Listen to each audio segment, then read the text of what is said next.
Daras pagi 21 Desember 2024.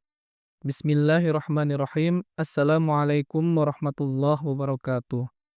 Bapak-bapak, ibu-ibu, rekan-rekan, dan adik-adik sekalian, melanjutkan pembahasan sebelumnya, pada daras kali ini akan disampaikan mengenai sifat keempat Allah Subhanahu wa Ta'ala, yaitu Maliki Yaumiddin. Kata Malik berpolakan fa'il, yang artinya adalah pemilik atau penguasa. Kemudian kata yaum memiliki arti hari, masa, zaman, waktu yang mutlak. Sedangkan kata ad-din memiliki beberapa arti. Salah satu arti yang paling umum diketahui adalah al-jaza'u wal mukafatu, yang artinya adalah pembalasan. Kamus Akrob. Hazrat Muslim Ma'ud radhiyallahu ta'ala anhu di dalam kitab tafsir beliau, Tafsir Kabir, menjelaskan dalam konteks ad-din berarti pembalasan, makna Malik Yaumiddin artinya adalah Allah Subhanahu wa Ta'ala itu merupakan pemilik hari pembalasan. Namun yang lazimnya dikenal dan juga secara harfiah, Malik Yaumiddin berarti pemilik hari kiamat. Mengapa demikian? Karena sempurnanya pembalasan itu hakikatnya terjadi pada hari kiamat. Pada hari kiamat itu, dalam perkara pembalasan, tentunya tidak ada campur tangan manusia di dalamnya. Ya, hanya Allah Ta'ala sajalah yang melakukannya, yang memberikan pembalasan. Namun, terdapat perbedaan antara hasil di dunia ini dengan di alam yang akan datang nanti. Balasan di dunia ini diterima melalui manusia. Ya, yang tentunya di dalamnya itu bisa saja terjadi kesalahan. Sedangkan pada hari kiamat, balasan itu akan diterima dari Allah Subhanahu wa Ta'ala, yang mana tentu di dalamnya tidak mungkin terjadi kesalahan. Pada saat memberikan balasan, ya, Allah Subhanahu wa Ta'ala itu bukan saja sebagai raja, tetapi juga Dia sebagai penguasa penuh.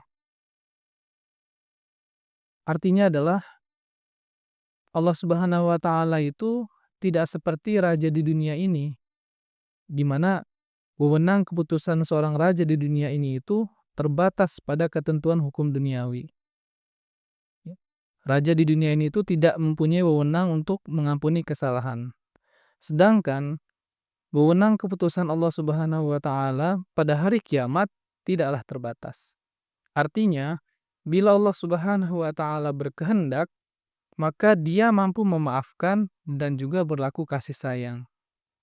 Dengan demikian, timbul harapan bagi manusia untuk terhindar dari sifat putus asa, ya, dan membuat manusia menjadi semangat. Namun hal ini bukan berarti manusia bisa berleha-leha menjalani kehidupan di dunia, tetapi juga pada hakikatnya manusia perlu memiliki kesigapan dan juga usaha yang keras untuk berusaha memenuhi atau melaksanakan perintah yang Allah Subhanahu wa Ta'ala telah berikan kepadanya. Seiring dengan itu juga menjauhi segala larangannya. Kemudian kata lain, arti dari kata ad-din yang lain adalah al-millah atau agama. Dalam konteks ini, arti Malik Yaumiddin adalah Allah Subhanahu wa Ta'ala itu pemilik waktu, syariat, dan agama. Pada umumnya, pekerjaan Allah Subhanahu wa Ta'ala itu berjalan di bawah hukum alam yang umum. Namun, ketika pondasi agama atau syariat sedang ditegakkan, maka pada saat itu Allah Subhanahu wa Ta'ala menzahirkan sifat malikiyatnya. Dengan kekuasaannya yang khusus, Allah Subhanahu wa Ta'ala mengambil alih pekerjaan itu. Dalam banyak perkara, ya, kita saksikan bersama melalui perantaran doa dan penzahiran mujizat-mujizat, banyak sekali peristiwa yang terjadi di dunia ini, ya, yang membuat kita tercengang ketika melihatnya. Artinya hal tersebut berada di luar hukum alam. alih-alih ketentuan hukum alam yang umum, justru Allah Subhanahu wa taala mengejawantahkan atau menzahirkan keistimewaannya yang khusus, ya. Tentunya hal ini dikhususkan kepada para kekasih Allah Subhanahu wa taala, ya. Kita menyaksikan dalam riwayat, ya, di zaman setiap nabi sunnatullah semacam itu senantiasa zahir. Contohnya kita lihat sendiri pada zaman Hazrat Rasulullah Shallallahu alaihi wasallam pun terjadi hal-hal semacam itu. Salah satu halnya yang kita ketahui adalah berkenaan dengan kisah perang Badar, ya, di mana pada saat itu pasukan muslim yang berjumlah 313 berhadapan dengan orang-orang kafir yang berjumlah 1.000 orang, ya. Pada lahirnya nampak hal ini mustahil untuk umat Islam meraih kemenangan menghadapi orang-orang kafir, ya, yang mana jumlahnya itu berbanding cukup banyak, ya, sepertiga. Namun kenyataannya umat Islam mengalami atau mendapatkan kejayaan atas orang-orang kafir pada masa itu. Allah Subhanahu wa taala menolong beliau sallallahu alaihi wasallam dan kaum muslimin pada saat itu dengan kejadian-kejadian yang luar biasa, ya, yang nampaknya hal itu bertentangan dengan hukum alam. Jadi inilah bukti bahwasannya zaman itu merupakan zaman tegaknya syariat dan Rasulullah Shallallahu alaihi wasallam ialah Rasul Allah yang benar. Selanjutnya, arti kata ad-din yang lain, al-wara'u, kebaikan, dan al-ma'siyatu, pengingkaran atau dosa, ya. Dalam konteks ini, arti Malik Yaumiddin adalah Allah Subhanahu wa taala itu merupakan penguasa masa kebaikan dan dosa. Bapak-bapak, ibu-ibu, rekan-rekan, dan adik-adik sekalian, di dunia ini kita saksikan berlaku dua masa. Yang pertama adalah masa ketika kebaikan dan keburukan tampil seimbang, di mana pada saat itu yang berlaku adalah ketentuan umum. Dari Al-Quran kita mengetahui bahwasannya ada masa yang dinamakan masa fatrah, ya. Yani masa di mana di dalamnya itu tidak ada utusan Tuhan, tidak ada syariat atau agama yang membimbing umat manusia. Namun Huzur menjelaskan di dalam tafsir ayat yang lain, masa fatrah ini terjadi tidak lama, ya, hanya sebentar saja. Walaupun demikian, tetap saja ada yang namanya masa fatrah. Masa fatrah, masa di mana yang tadi itu sebelum datangnya agama, ya, atau dalam konteks ini sebelum datangnya agama Islam terdapat masa fatrah. Dan pada saat itu orang-orang berbuat baik dan buruk mendapatkan balasannya masing-masing.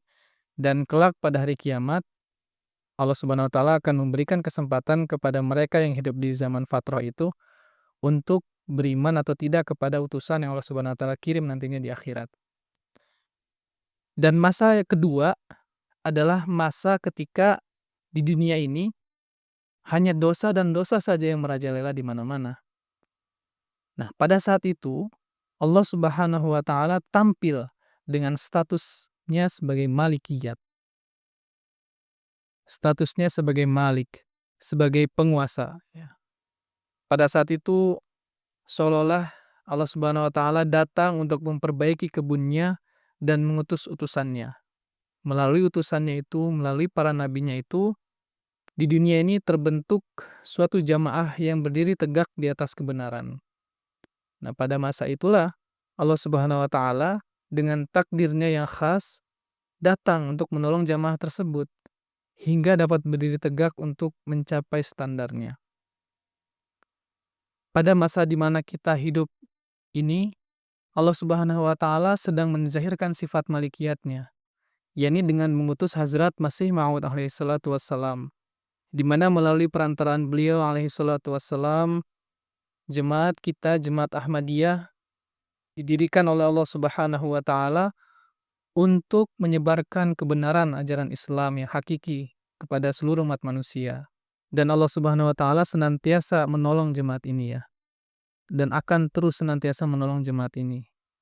Dan ketika kebaikan dan keburukan sudah berjalan seimbang kembali, maka Allah Subhanahu wa taala akan menarik takdirnya yang khas itu dan semuanya kembali berjalan di bawah ketentuan umum, di mana setiap orang itu berbuat baik dan buruk mendapatkan balasannya masing-masing.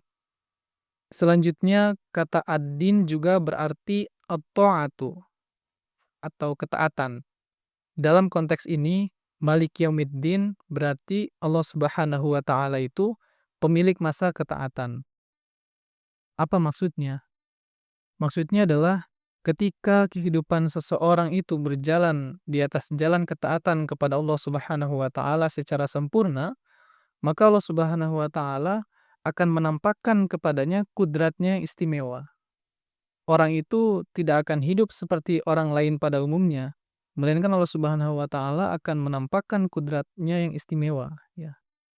Di dalam hadis kita mengetahui bahwasanya ketika Allah Subhanahu wa taala mencintai seorang hamba, maka Allah Subhanahu wa taala memerintahkan seluruh penduduk langit untuk mencintainya. Dan seiring dengan itu, di muka dunia bagi orang tersebut terdapat atau timbul suatu pengabulan doa, ya. Doa-doa orang itu akan dikabulkan oleh Allah Subhanahu wa taala, dan seluruh dunia, ya, partikel-partikel yang ada di dunia ini itu mendukung keinginannya tersebut, ya, keinginan baiknya tersebut. Kemudian Malik Yaumiddin juga berarti Allah Subhanahu wa taala adalah pemilik waktu yang sangat berharga. Setiap pekerjaan di dunia ini itu memiliki keserupaan dengan sebuah mata rantai, ya. Di mana Allah Subhanahu wa taala adalah mata rantai terakhir dari hukum sebab akibat.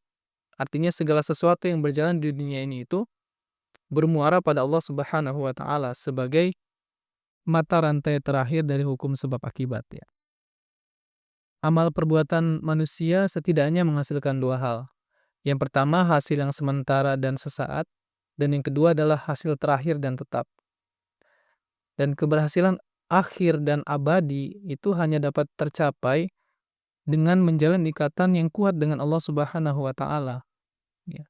Oleh karena itu, yang terpenting bagi kita adalah husnul khotimah, akhir yang baik, di mana kehidupan kita berakhir dalam keadaan kedekatan dengan Allah Subhanahu wa taala. Kemudian dalam konteks yang lain, maksud dari sifat Allah Subhanahu wa taala pemilik waktu yang sangat berharga ini adalah segala yang kita miliki di dunia ini itu merupakan pemberian dari Allah Subhanahu wa taala. Dan Allah Subhanahu wa taala dapat mencabutnya kapanpun jika kita tidak bersyukur. Kemudian seiring dengan itu, kita pun hendaknya menjauhi hal-hal buruk yang kecil, ya.